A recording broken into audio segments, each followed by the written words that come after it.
This was not a good night for the president. Everything he touched was a loser. Trump hasn't been this embarrassed since he found out there was a Donald Trump Jr. But don't worry. If you're tired of all the losing, fear not, he's got an excuse. In defiance of the Constitution. You know, he's selling things from the office. He's taking money and gifts from other countries, the emoluments clause. He's breaking every law and every rule that we have in our country, and no one seems to be able to. He is scared, he is panicked, and once again, he shut down the White House to the press. He kicked all the media out as soon as he got horrible news yesterday that both the James Comey and Letitia James indictment were dismissed by a federal judge after Trump got more bad news about the disastrous direction of the economy after Donald Trump got more. There are feuds, and then there are Donald Trump feuds.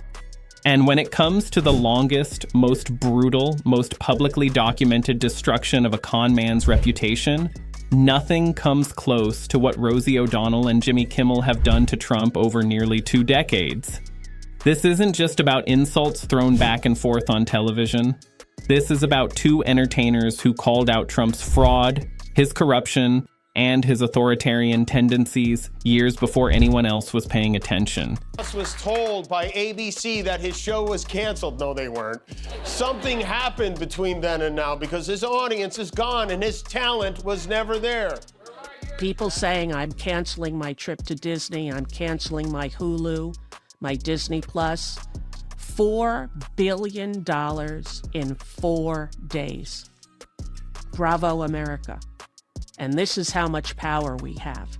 And don't let them tell you we don't. Ukraine actually showing what strength through actual power means. Donald Trump is showing utter weakness. So let me just show you the moment where on right-wing media, on this MAGA channel right here called RSBN, they basically find out that Trump has shut down the White House to the press. And they're like, I think he was supposed to talk to us, but I guess he's... And they've paid the price for it. Trump has tried to silence them, threatened to revoke Rosie's citizenship, gotten Kimmel suspended from his show, and obsessed over them in ways that prove exactly how effective they've been. Let me break down the entire story of how Rosie O'Donnell and Jimmy Kimmel exposed Donald Trump on live television, why Trump has never recovered from it, and why their coordinated resistance matters more than ever in 2025. December 2006, when Rosie started the war. The origin story begins on December 20th, 2006. You know the number, and Trump's name appears 2,020 times. 2020. Wasn't that also the year they stole the election from him? That is an unlucky number. Anyway, long story short, Trump went to sue CBS, isn't that right? Yes, because of an interview on 60 Minutes where he didn't like the way he was edited or that Kamala Harris was edited. So even though the legal team thought he'd win, they still paid out the $16 million, and Stephen Colbert basically said it was a bribe. Which it was. Shut it down to the press. Here, play this clip. It's about to be 5 o'clock on the East Coast. As of right now, it's still closed press at the White House. So what we're going to do is we're going to wrap the broadcast at this point. That's the directive I've received. So we're going to do that. And then before, I guess they fully uncovered that Trump was not going to speak to the press at all because Donald Trump was having a panic attack and he was, probably throwing ketchup all around, right? Hide the ketchup, everybody. They were like, we think he's going to sign an executive order about healthcare and maybe that's what he's going to do. But it's shut off to the press. Here, let's play this other one right here. We know that the president will be signing executive orders today. We're hearing that it's about healthcare. However, right now, as you see at the bottom, I believe it says, it just says covering the latest, but we do have a closed press currently for that Oval Office meeting for that executive order signing. So that means no press will be airing this live. So one of the things that went down as well is that Donald Trump, everything he does is just like erratic. It's not planned. It's not well thought out. Well, he was apparently going to announce a healthcare plan, the one that he's been promising. Donald Trump was still primarily known as a reality TV host and real estate developer. Miss USA winner Tara Conner had been caught with drug use, underage drinking, and other scandals. Trump, as co-owner of the Miss USA pageant, held a press conference to announce he was giving Conner a second chance. Rosie O'Donnell, then a co-host on The View, watched that press conference and saw right through it. She went on live television and absolutely destroyed Trump's hypocrisy. Why would they want someone back who does so poorly, who's not funny, and who puts the network in jeopardy by playing 99% positive Democrat garbage? Who puts the network in jeopardy? You hear that? There's the threat again. This time straight from FCC Biscuit's mouth. He goes, he says, I think we're going to test ABC out on this. Let's see how we do. Last time I went after them, they gave me $16 million. This one sounds even more lucrative. A true bunch of losers. Only Donald Trump would try to prove he wasn't threatening ABC by threatening ABC. Well, he is a cruel, criminal, and mentally unstable man. And Duty to Warn was a book that came out when he was first in office. Psychiatrists across the country who don't ever really diagnose people that they don't serve personally came together and made a book, Duty to Warn, to tell the world what a narcissistic, mentally ill person. He annoys me on a multitude of levels, Rosie said on The View. He's the moral authority. Left the first wife, had an affair. Left the second wife, had an affair. Had kids both times. But he's the moral compass for 20-year-olds in America. Donald, sit and spin, my friend. Then came the line that Trump has never forgiven her for. Rosie called him a snake oil salesman and pointed out he wasn't a self-made man, but someone who inherited wealth from his father. Trump's response? He called her a woman out of control and threatened to sue her. He told People magazine, It's worse every day. I feel like we're in a dystopian nightmare and no one is doing anything about it. I don't understand how he's able to get away with the things he gets away with, breaking the law, the emoluments clause, taking bribes, blackmailing people. He's a criminal con man. And if you grew up in New York, as I did, you knew this your whole life.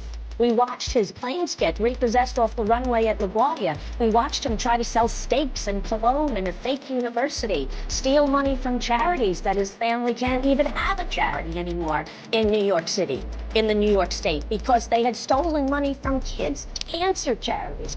There's no way you can look at the facts about this man and believe in him still. You have to have willful blindness. It's worse every day.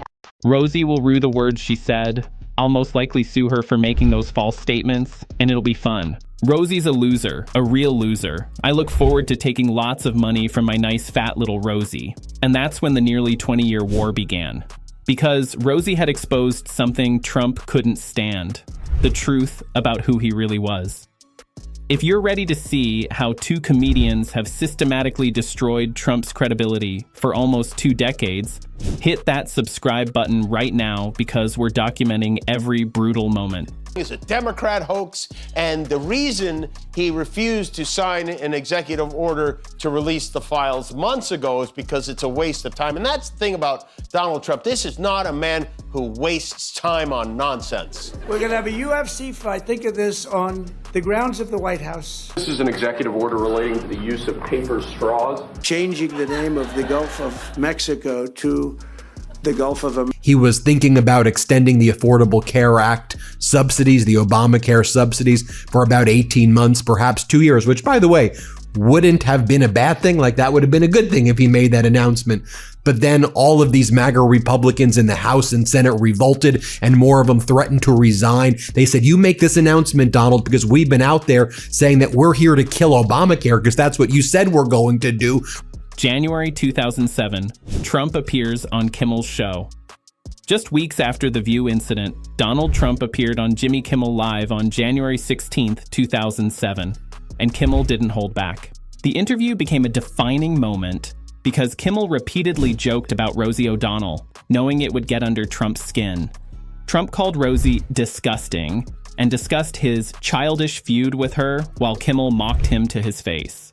During the show, Kimmel even introduced a comedy sketch featuring a Rosie O'Donnell look-alike considering defacing Trump's Walk of Fame star with meatballs.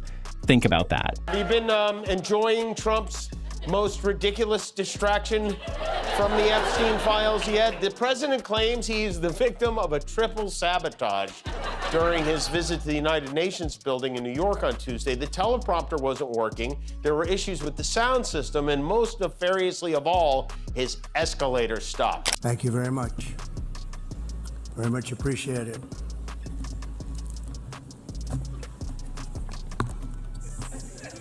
And I don't mind making this speech without a teleprompter, because the teleprompter is not working. I feel very happy to be up here with you nevertheless, and that way you speak more from the heart. I can only say that whoever's operating this teleprompter is in big trouble. Right? That's why the MAGA Republicans shut the government down in the first place. They're like, we're going to resign and good luck. You're going to have Speaker Hakeem Jeffries. So then Donald Trump pulled back the announcement and then shut it down to the press. So here's what happened on CNN, where they are told he's going to go and speak to the press, right? He's going to go and announce this plan, this executive order that maybe would have extended the Obamacare subsidies. By the way, it still would have had to have been passed by Congress, but this would have been a good development. And then all of a sudden they're like, nope, he's actually canceled it. In 2007, Jimmy Kimmel was already using his platform to side with Rosie and mock Trump's obsession with her. Trump sat there, smiled through it, and pretended to be in on the joke. But the damage was done. Kimmel had aligned himself with Rosie's assessment. Trump was a fraud, a bully, and someone whose ego couldn't handle being called out by a woman. The Twitter wars, 2011 to 2014. Over the next several years, Trump's obsession with Rosie only grew. A very unwell man. Yeah, I agree. In many ways, physically and mentally. The president's saying that I'm a threat to humanity. Yeah. That's the president of the United States. Saying that, yeah. Now, when our feud started some 20-something years ago, he was a joke of a reality show guy that nobody respected or took seriously. He is a very unwell man. Yeah, I agree. In many ways, physically and mentally. Donald Trump seemed to be the only one who was unhappy last night as the stars of the MAGAverse descended to party in New Hampshire. Stars including the Klan mom herself. Nikki Haley was defeated. The problem is she's going to be dumb enough and she's going to be a fake candidate and she's going to keep going and we're going to destroy her in South Carolina. He couldn't let it go. He kept attacking her on Twitter, proving exactly what both Rosie and Kimmel had been saying. He was thin-skinned, petty, and incapable of moving past any perceived slight. In December 2011, when Rosie announced her engagement to Michelle Rounds, Trump tweeted, "I feel sorry for Rosie's new partner in love, whose parents are devastated at the thought of their daughter being with Rosie, a true loser." Rosie responded by calling him an ass. It's worse every day. I feel like we're in a dystopian nightmare and no one is doing anything about it. I don't understand how he's able to get away with the things he gets away with, breaking the law, the emoluments clause, taking bribes, blackmailing people. He's a criminal con man. And if you grew up in New York, as I did, you knew this your whole life. We watched his planes get repossessed off the runway at LaGuardia. We watched him try to sell steaks and cologne in a fake university, steal money from charities that his family can't even have a charity anymore in New York City, in the New York State, because they had stolen money from kids' cancer charities. There's no way you can look at the facts about this man and believe in him still. You have to have willful blindness. While Donald Trump is hiding in the Oval Office yesterday, he then announced late last night that he's going to be leaving Washington, D.C. tonight. Right? So yesterday he shuts down the Oval Office, kicks out the press. He's frantic, probably throwing ketchup. I don't know that for a fact, but probably. I don't know. But then he announces late last night that tonight he's leaving. He will be in Florida on the taxpayer dime. He'll be golfing. Who knows? Maybe he'll do some Great Gatsby themed parties. Maybe there will be half naked women dancing in martini glasses. Who knows? Maybe the slogan will be. In May 2012, Trump tweeted that Rosie was, like Cher, a total loser. But then something unexpected happened. In August 2012, Rosie suffered a heart attack. And Trump, perhaps realizing how bad his constant attacks looked, tweeted, "Rosie, get better fast. I'm starting to miss you." Rosie was shocked. She responded, "Well, thank you, Donald. I must admit her post was a bit of a shock. Are you trying to kill me?" The momentary ceasefire didn't last. Can you explain to me, though? I cannot believe that every Republican congressman or woman, every Republican senator is stupid. Well, they're not stupid, but they're definitely afraid of him. People in America are afraid of him. They're afraid to stand up to him, against him, because, and when I did on The View in 2006, I remember Joy Behar saying, you're not going to say that. By 2014, when Rosie returned to The View, Trump was back to attacking her, calling her show a total disaster, and predicting it would fail. August 2015, only Rosie O'Donnell. Fast forward to August 6th, 2015, the first Republican presidential primary debate. Donald Trump was center stage, and Fox News moderator Megyn Kelly was about to ask him the toughest question of the night. Smithereens, and says it was ratings that got me fired. Has anyone ever been fired for bad ratings on a Wednesday? This was his big closer. Let Jimmy Kimmel rot in his bad ratings. And he does know bad ratings. He has some of the worst ratings any president has ever had. So, on behalf of all of us, welcome to the Crappy Ratings Club, Mr. President. Next, he'll try to sue us. And I want to say good luck with that, because we thought about it, we packed the courts, and we have a surprise ace up our sleeve, Mr. Judge Steve Harvey. That's right. You've called women you don't like fat pigs, dogs, slobs, and disgusting animals, Kelly began. Before she could finish, Trump interrupted, only Rosie O'Donnell. The audience erupted in laughter and applause. Trump smiled smugly and wagged his finger in the air. He thought he'd delivered a perfect punchline, but Kelly wasn't having it. For the record, it was well beyond Rosie O'Donnell, she said, pointing out his long history of misogynistic comments. Well, he is a cruel, criminal, and mentally unstable man. And Duty to Warn was a book that came out when he was first in office. Psychiatrists across the country who don't ever really diagnose people that they don't serve personally came together and made a book, Duty to Warn, to tell the world what a narcissistic, mentally ill person he is. A little party never killed nobody, maybe some synchronized swimming. They could flaunt their money while Donald Trump makes the American people suffer. And suffer indeed is what's happening in the United States. Let me just show you what's going down. Headlines from the past 24 hours from the Washington Post. More Americans are getting their power shut off as unpaid bills pile up. Average electricity costs have risen 11% since January, more than 3 times the rate of inflation. For the first time, we're behind on all our utilities, one Ohioan said. But that's probably what all Americans are saying right now, because those electricity prices are so freaking expensive right now. I know when I get them. Trump responded by claiming the problem in America was political correctness, and that what he says is fun and kidding.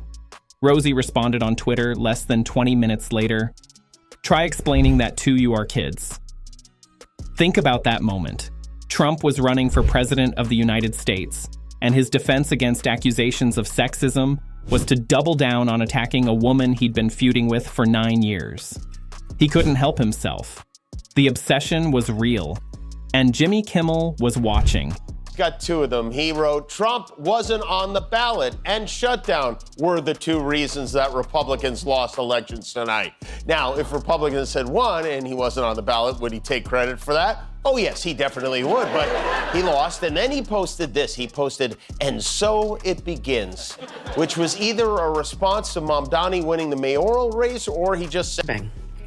And then we have the apparent attempted assassination of Trump, which is also, very disturbing and very upsetting that I heard J.D. Vance talking about the left has to settle down their rhetoric. This is all the right's rhetoric. This is not the left's rhetoric. This is what you did, J.D. Vance, with the Haitians. That's what you did, and Donald Trump did. Just like when he picked out 2 black women and accused them of cheating in the election and ruined their lives. Remember that? People have a short memory. He doesn't care who he hurts, how he hurts them, or how much it hurts them. He will do what he wants and what he needs to survive, and he's in survival mode. There's no doubt about it. He began using his nightly show to expose Trump's pattern of attacking anyone who criticized him, especially women. Kimmel made it clear, if Trump became president, he would use government power to silence his critics. Subscribe to this channel if you believe comedy and truth-telling matter in the fight against authoritarianism, because what happened next proves exactly why Trump fears people like Rosie and Kimmel. February 2017, Rosie leads the resistance. So they think it was Trump's own videographer that accidentally kicked a safety mechanism, but Agatha Christie and his team of defective detectives, they do not believe it. They are on the case. This was not just a minor incident. This was a harrowing escape. Trump and Melania were riding it up, and it just stopped. Thankfully, the First Lady and the President had their hands on the rail as they were going up the escalator. I've never known an escalator to be stopped. I go on escalators all the time. That's what I'm happy. I had him on direct pay that every time I get him, I'm like, oh my God, what the hell just happened? Late car payments are piling up at record levels as more drivers face delinquency. How about this from the Texas Manufacturing Outlook survey from the Federal Reserve Bank in Dallas? We don't know if it's the shutdown or just that demand has dropped, but our orders, manufacturing, construction, in general, have dropped in half. Or how about this? Exclusive from Reuters. Americans waiting for Obamacare subsidy delay or drop their health insurance. So because Congress has not extended the Affordable Care Act subsidies, people are now losing their Obamacare plans because people aren't renewing. On February 28, 2017, just weeks after Trump's inauguration, Rosie O'Donnell led a massive protest outside the White House. The event was called a Resistance Address Defending American Values in a Time of Moral Crisis. Rosie stood in Lafayette Square in the rain with hundreds of protesters and delivered one of the most powerful speeches of the Trump resistance. "This is not Russia," she told the crowd. To Donald Trump and his pathetic band of white, privileged criminal businessmen. Said facts, and you would think that I called his mother a whore. You know, he went insane. And for 20 years, he's been using me as a punching bag. Even at the debate, when he was first running, when the newscaster said, "You call women pigs and gross and disgusting and horrible," and he said, "No, only Rosie O'Donnell." Officials from several USA states say Americans relying on subsidies to afford Obamacare health insurance are holding off on enrolling as they face 2026 premium hikes that could more than double, with one state seeing enrollment drag as much as 33%. That's covered California. Enrollment is down 33% from the sign-up period last year. Pennsylvania has seen a 12% decrease in new enrollees from 2025 to 2026. Similar drop-offs in Virginia, Maryland, Rhode Island, and Connecticut. In Washington state, we've seen a drop-off of about 21% as well. And of course, we don't get red state data because they don't share it and they don't care about their people getting kicked off of health insurance. I would like to say to him, "Nayat, sir." She quoted the Declaration of Independence and called Trump out for lying. He lies, he lies, he lies. He has degraded and bullied women his entire life and career. Then she made it clear what the resistance meant. Let the president know in no uncertain terms that we are alive, awake, and we are woke. Trump watched. Trump fumed. But he couldn't stop her. Because Rosie had been right about him since 2006, and now the entire country was seeing it. You guys dropped the ball on Trump so much for this country that you guys, the mass media, is to blame. To equate him and Hillary Clinton and act as though they were the same. To equate Hunter Biden and the billion-dollar criminal crime family Trumps is ridiculous. And you guys never did a Google search to say he was bankrupt 6 times. So when I said it on the... I mean, seriously, what is that supposed to mean? What would motivate him to post "and so it begins" at almost midnight? What would compel him to contact his social media guy, Dan Scavino, that late at night to say, "Dan, I need you to post "and so it begins." All caps, Mr. President. Yeah, all caps, you idiot. And put a ... in front of it. And Jimmy Kimmel was backing her up every single night on ABC. using comedy to expose Trump's corruption to millions of viewers who might not watch the news. 2021 to 2024. The prison prediction. In 2021, Rosie made a prediction that Trump has never forgotten. She said she prays to God that Trump ends up in prison. Fast forward to 2024. Trump wins re-election. And one of his first actions? Making plans to go after his critics. Interesting. How come we never heard from the hospital or the doctors? How come we never heard from anyone but his fake doctor, whose name he doesn't recall? I'm really flabbergasted at how much he gets away with. I really am. Don't let him get away with anything else, people. And come on, one of you young, hungry journalists, young, somebody in your 20s, just out of college, do a big piece on this. Make it a whole YouTube story. How about this stat right here as well, or this headline from KPBS? How fear of Trump's immigration blitz is changing life in California farm towns. Hint, hint, he's killing California farms, which, by the way, you could be like, oh, Donald Trump is owning the libs in California. First off, the farm towns tend to actually lean more right-wing if in the central-ish to kind of northern-ish California area. Those are the areas that actually tend to vote for Trump. And guess where the produce goes? To the rest of the country. You're screwing everybody, and this is further increasing, making prices higher, harming the American consumer, and just harming American business. Like, what are we doing here? March 2025. Kimmel defends Rosie. On March 12th, 2025, Trump met with Irish Prime Minister Micheál Martin at the White House. And during that meeting, Marjorie Taylor Greene's boyfriend, reporter Brian Glenn, asked Martin, "Ireland is known for very happy, fun-loving people with great attitudes. Why in the world would you let Rosie O'Donnell move to Ireland? I think she's going to lower your happiness level." Trump responded, "That's true. Thank you. I like that question. You're better off not knowing." Press conference right before we were live, where he had a teenager, Tara O'Connor, who was Miss Teen USA. She had kissed a girl in the Village, and they took a picture and put it on all the newspapers. And he made her do a press conference where she apologized. And it looked to me like a pimp and a prostitute. And I said that on the air. And then I proceeded to list facts, not hyperbole, just facts about who he was and what he did. Bankrupt all these times, money from his father, not a self-made man, can't quantify his riches on. Trump has responded by attacking both of them constantly on Twitter and Truth Social threatening Rosie's citizenship multiple times, getting Kimmel suspended from his show through government pressure, using the FCC to threaten ABC's broadcast licenses, celebrating when late-night hosts critical of him get canceled and yet they keep going. Rosie from Ireland using TikTok and Instagram to call out Trump's authoritarianism. Kimmel from his ABC stage using comedy to expose Trump's daily crimes and lies. They were right in 2006. They were right in 2015. They were right in 2017. And they're right now. Love to know what's going through Trump's head right now. On Friday, he's holed up in the White House, blasting music so loud everyone in the area could hear it.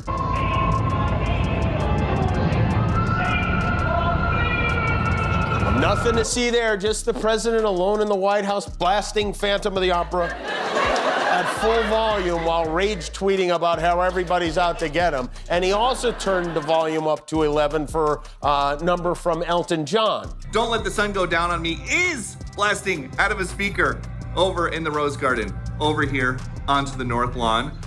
As we understand it, and talking to some folks. You want a data center? Sure, go ahead, build data centers. Who cares if it sucks out all the electricity and causes everybody's electricity prices to rise? That's the Trump regime policy here, and the people absolutely hate it. The implications of AI, both from the perspective of replacing the jobs of the American people and those data centers that are just destroying local communities, cities. By the way, those data centers suck up more energy than like 2 to 3 Atlantas combined in some of these data centers. I had a great conversation with Senator Bernie Sanders about AI.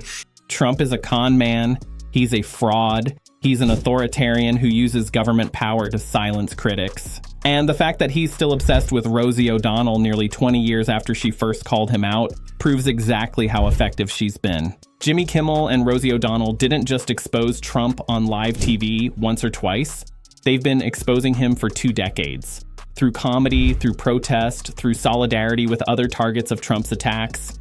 They've created a blueprint for resistance that combines humor with truth-telling, entertainment with accountability. Right. And Trump has been desperately trying to convince anyone who'll listen that Democrats are responsible for the shutdown and that it has nothing to do with him trying to hide the Epstein files. The gaslighting has reached a fever pitch as Trump cuts off the supply of food to children, families, senior citizens, etc. But Mike Johnson, the Speaker of the House, wants you to know, just because they're cutting off your food and want to cut off your health insurance. Every single day, he just grants my perception of him as correct by his actions, by his words, by his horrible Truth Social that is failing. And, he is the kind of person that is a grifter. And he is an evangelical preacher to people who believe that Celebrity Apprentice was true. And Trump can't stand it. Because unlike his business deals or his legal cases, this is one thing he can't buy his way out of. The truth is on tape. The insults are documented. The obsession is obvious to everyone. Rosie called him a snake oil salesman in 2006. Nearly 20 years later, he's proving her right every single day. And Jimmy Kimmel makes sure millions of people see it. If you believe in the power of comedy to expose authoritarianism, if you support people who refuse to be silenced by government threats, subscribe